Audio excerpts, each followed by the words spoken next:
ओम नमः शिवाय। आज हम रुद्र संहिता का द्वितीय खंड अध्याय 39 शुरू करने जा रहे हैं। श्री विष्णु और देवताओं से अपराजित दधीचि का उनके लिए शाप और शुभ पर अनुग्रह। ब्रह्मा जी कहते हैं, नारद, भक्तवत्सल भगवान विष्णु राजा शुभ का हित साधन करने के लिए ब्राह्मण का रूप धारण कर दधीचि के आश्रम पर गए।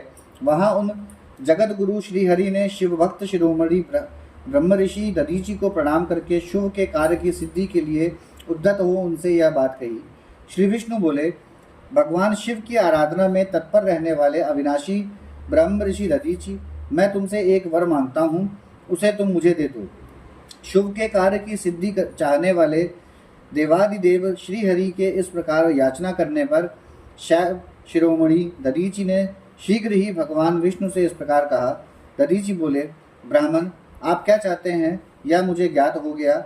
आप शुभ का काम बनाने के लिए साक्षात भगवान श्री हरि ही ब्राह्मण का रूप धारण करके यहाँ आए हैं, इसमें संदेह नहीं कि आप पूरे मायावी हैं। किंतु देवेश जनार्दन, मुझे भगवान रुद्र की कृपा से भूत भविष्य और वर्तमान तीनों लोकों का ज्ञान सदा ही बना रहता है।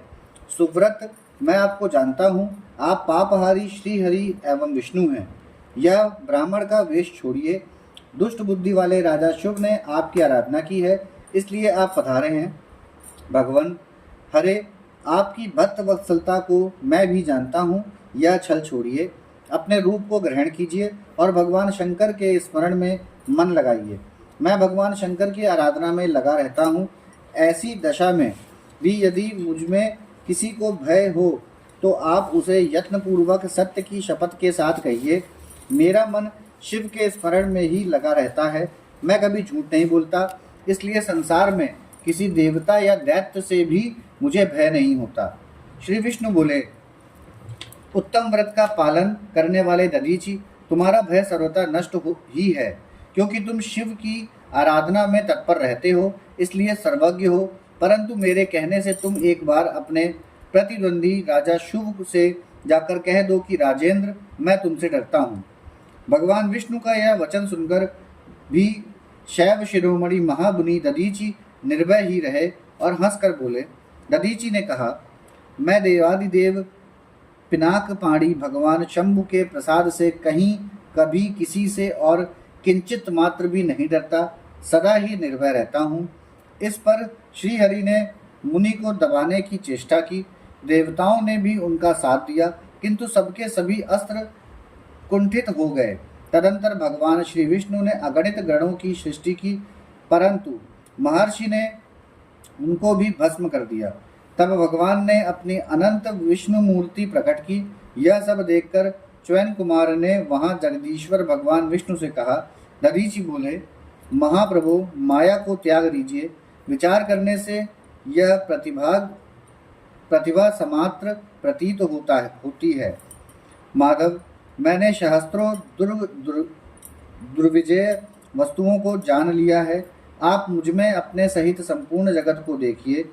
निरालस्य होकर मुझमें ब्रह्मा एवं रुद्र का भी दर्शन कीजिए। मैं आपको दिव्य दृष्टि देता हूँ। ऐसा कहकर भगवान शिव के तेज से पूर्ण शरीर वाले च्वयन कुमार दधीचि मुनि ने अपनी देह में समस्त ब्रह्मांड का दर्शन कराया। तब भगवान विष्णु ने उन पर पुनः कोप करना चाहा। इतने में ही मेरे साथ राजा शुभ वहां आ पहुंचे। मैंने निश्चेष्ट खड़े हुए भगवान पाषाण भव को तथा देवताओं को क्रोध करने से रोका। मेरी बात सुनकर इन लोगों ने ब्राह्मण दधीचि को परास्त नहीं किया। श्रीहरि उनके पास गए और उन्होंने मुनि को प्रणाम किया। तदंतर शुभ अत्यंत दीन हो उन मुनीश्वर दधीचि के निकट गए और उन्हें प्रणाम करके प्रार्थना करने लगे। शुभ बोले, मुनि श्रेष्ठ शिवभक्त शिरोमणे, मुझ पर प्रसन्न होइए। परमेश्वर, आप दुर्जनों की दृष्टि से दूर रहने वाले हैं, मुझ पर कृपा कीजिए। ब्रह्मा जी कहते हैं, नारद, राजा शुभ की यह बात सुनकर तपस्या की निधि ब्राह्मण दधीचि ने उन पर अनुग्रह किया। तत्पश्चात श्री विष्णु आदि को देखकर वे मुनि क्रोध से व्याकुल हो गए और मन ही मन शिव का स्मरण करके विष्णु तथा देवताओं को शाप देने लगे। दधीचि ने कहा, देवराज इंद्र सहित देवताओं और मुनीश्वरों, तुम लोग रुद्र की क्रोधाग्नि से श्री विष्णु तथा अपने गणों सहित पराजित और ध्वस्त हो जाओ। देवताओं को इस तरह शाप दे। शुभ की ओर देखकर देवताओं और राजाओं के पूजनीय द्विज श्रेष्ठ दधीचि ने कहा, राजेंद्र, ब्राह्मण ही बली और प्रभावशाली होते हैं। ऐसा स्पष्ट रूप से कहकर ब्राह्मण दधीचि अपने आश्रम में प्रविष्ट हो गए। फिर दधीचि को नमस्कार मात्र करके शुभ अपने घर चले गए। तत्पश्चात भगवान विष्णु देवताओं के साथ जैसे आए थे उसी तरह अपने वैकुंठ लोक को लौट गए। इस प्रकार वह स्थानेश्वर नामक तीर्थ के रूप में प्रसिद्ध हो गया। स्थानेश्वर की यात्रा करके मनुष्य शिव का सायुज्य प्राप्त कर लेता है। तात, मैंने तुम्हें संक्षेप से शुभ और दधीचि के विवाद की कथा सुनाई और भगवान शंकर को छोड़कर केवल ब्रह्मा और विष्णु को ही जो शाप प्राप्त हुआ उसका भी वर्णन किया। जो शुभ और दधीचि के विवाद संबंधी इस प्रसंग का नित्य पाठ करता है वह अपमृत्यु को जीतकर देह त्याग के पश्चात ब्रह्मलोक में जाता है। जो इसका पाठ करके रणभूमि में प्रवेश करता है उसे कभी मृत्यु का भय नहीं होता तथा वह निश्चय ही विजयी होता है।